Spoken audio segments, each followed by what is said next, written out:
Cinema தகவல் நிகழ்ச்சியோட இணைஞ்சிருக்கிறீங்க viewers. பிரேமம் படத்தின் மூலம் ஒட்டுமொத்த தென்னிந்திய சினிமா ரசிகர்களையும் கவர்ந்து இழுத்தவங்க தான் அனுபாமா பரமேஸ்வரன். இதனைத் தொடர்ந்து தமிழ், மலையாளம், தெலுங்கு அப்படின்னு சொல்லி பல மொழி படங்களில் நடித்து அசத்தி வராங்க.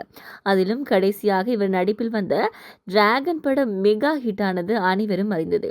இந்த நிலையில் அனுபாமா ஒரு பிரபல இளம் நடிகரை காதலித்து வருவதாக கிசுகிசுகள் ஹாலிவுட்டில் இருந்து வந்தது. தற்போது தன்னுடைய இன்ஸ்டா பக்கத்தில் செம்ம சந்தோஷமாக ஒரு வீடியோ வெளியிட்டு, இனி எனக்கு அமைதிதான், அமைதி கிடைத்து விட்டது என்பது போல் கேப்ஷன் போட ரசிகர்கள் பலரும் சந்தோஷமாக இருந்தாலும், இந்த கேப்ஷன் எல்லாமே படிக்கும்போது காதல் தோல்வி போல் இருக்கிறது அப்படின்னு சொல்லி கமெண்ட் அடிச்சு வராங்க. இப்போ அனுபமா இப்படி போட்டிருக்கிற போஸ்ட் ரொம்பவே வைரல் ஆகி வருகிறது.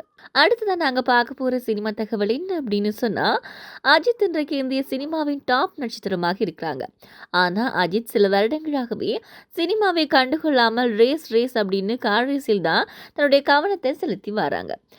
ஆமா, அஜித் 1.5 வருடங்களாக இந்த படங்களையுமே நடிக்காம வெறும் கார் மட்டும் ஓட்டி வரதால இவர் கேட்கும் சம்பளத்துக்கு எந்த ஒரு தயாரிப்பாளரும் வரவில்லை. அஜித்தும் பொறுத்து பொறுத்து பார்த்து தன்னுடைய மனைவி ஷாலினி பேரில் ஒரு தயாரிப்பு நிறுவனம் தொடங்கி அதிலேயே நடிக்கலாம் அப்படின்னு சொல்லி முடிவு செய்திருப்பதாக தகவல்கள் கிடைத்திருக்கிறது. மேலும் ஆதிக் ரவிச்சந்திரன் அவர்களும் படத்தின் ப்ரீ ஒர்க் எல்லாம் முடிந்துவிட்டது, ஆகஸ்ட் மாதம் ஹீரோ தரப்பில் அறிவிக்கப்படும் அப்படின்னு சொல்லி கூறியிருக்கிறார் அப்படின்றதும் குறிப்பிடத்தக்கது. இன்றைய டாப் 5 சினிமா தகவல் நிகழ்ச்சியில் 3வது இடத்தை பிடிச்சிருக்கிற சினிமா தகவல் என்ன அப்படின்னு சொன்னா, 90s கிட்ஸோட மனதை கவர்ந்த நாயகிகள் ஒருவர் தான் சிம்ரன். இவங்க முதல் முறையாக சூப்பர் ஸ்டார் ரஜினிகாந்தோட பேட்டு திரைப்படத்தில் இணைந்து நடிச்சாங்க. இந்த படம் மாபெரும் அளவில் வெற்றி பெற்றது. இருந்தும் ரஜினி சிம்ரன் மீண்டும் எப்போது இணைஞ்சு நடிப்பாங்க அப்படின்னு ரசிகர்கள் கேட்டுக்கொண்டே இருக்கிறாங்க. அந்த கேள்விக்கு விடையளிக்கும் வகையில் தர்மன் திரைப்படத்தில் சிம்ரன் இணைந்திருக்கிறாங்க அப்படின்ற அறிவிப்பு வெளியாக இருக்கிறது. இயக்குனர் அஸ்வத் மாரிமுத்து இயக்கத்தில் ரஜினிகாந்த் நடிச்சு வரும் தர்மன் திரைப்படத்தில் நடிகை சிம்ரன் கதாநாயகியாக நடிச்சு வராங்க. இது இவங்க இருவரையும் மீண்டும் ஒன்றாக திரையில் பார்க்க வேண்டும் அப்படின்னு எதிர்பார்த்த ரசிகர்களுக்கு ஒரு மகிழ்ச்சி செய்தியாகவே இருக்கிறது. இந்த நிலையில் ரஜினிகாந்த் குறித்து நடிகை சிம்ரன் வெளிப்படையாக பேசிய விஷயம் தற்போது இணையத்தில் ரொம்பவே வைரலாகி வருகிறது. என்ன அப்படின்னா, அவங்க கூறியிருக்கிறாங்க, என்னுடைய ஃபேவரட் நடிகர் ரஜினி தான், நான் அவருடைய விரைத்தனமான ரசிகை, அவர் மாதிரி ஒருவரை பார்த்ததே இல்லை, ஈகோலாம் அவருக்கு இல்லை, கீழே வந்து பழகுவார். பேட்டு படம் ஒரு டீசர் தான், அந்த படத்தின் வேலை செய்ததை விட அதிகம் வேலை செய்ய வேண்டும் அப்படின்னு ரஜினியிடம் கூறியிருந்தேன். கமலின் தயாரிப்பு, ரஜினி ஹீரோ அப்படின்றது மிகப்பெரிய காம்பினேஷன், அதில் ஒரு பகுதியாக நான் இருக்கிறது எனக்கு ரொம்பவே மகிழ்ச்சி அப்படின்னு சொல்லி சிம்ரன் கூறியிருக்காங்க. அடுத்ததான் நாங்கள் பார்க்க போகிற ஒரு சூப்பரான சினிமா தகவல் என்ன அப்படின்னு சொன்னால், ஐஸ்வர்யா லட்சுமி நடித்த கட்டா குஸ்தி 2 படத்துக்கு நல்ல வரவேற்பு சமீபத்தில் கிடைச்சிருக்கிறது. குறிப்பாக ஐஸ்வர்யா லட்சுமியின் நடிப்புக்கு பாராட்டுகளும் கிடைச்சிருக்கிறது. மற்ற ஹீரோயின்களை போல இல்லாமல் ஐஸ்வர்யா லட்சுமி சமூக வலைத்தளங்களை பயன்படுத்துவதே இல்லை. அவங்க அனைத்து கணக்குகளையும் டிலீட் செய்துட்டு வெளியேறிட்டாங்க.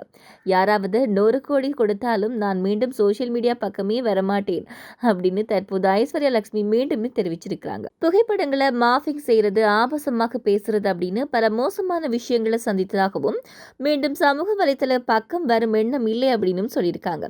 தற்போது சமூக வலைத்தளங்களிலிருந்து விலகியது மன அமைதியை கொடுத்திருக்கிறது அப்படின்னு அவங்க தெரிவிச்சிருக்கிறாங்க. இந்த நிகழ்ச்சியில் நாங்கள் லாஸ்ட்டாக பார்க்க போகிற ஒரு சினிமா தகவல் என்ன அப்படின்னா, ராஜ்குமார் பெரியசாமி இயக்கத்தில் உருவான அமரன் படத்துக்கு சமீபத்தில் தேசிய விருது அறிவிக்கப்பட்டது.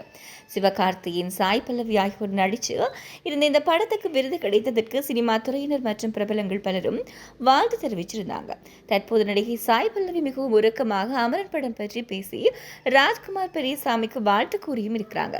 என்ன சொல்லியிருக்கிறாங்க அப்படின்னு சொன்னால், என்னுடைய இதயம் நிறைந்து விட்டது, இது எளிதான பயணமே இல்லை, சொல்ல நினைத்ததை உறுதியாகவும் மதிப்போடையும் அனைத்தையும் கையாண்டிருந்தீங்க, இதனை எழுதும் போது நான் எமோஷனலாகத்தான் இருக்கிறேன், உங்களை நினைத்து பெருமை கொள்கிறேன், ராஜ்குமார் பெரியசாமி, உங்கள் வெற்றியை என்னுடையது போல கொண்டாடுகிறேன் அப்படின்னு சொல்லி சாய் பல்லவி உருக்கமாக சொல்லியிருக்கிற இந்த வார்த்தைகள் இப்போ ரொம்பவே வைரலாகி வருகிறது.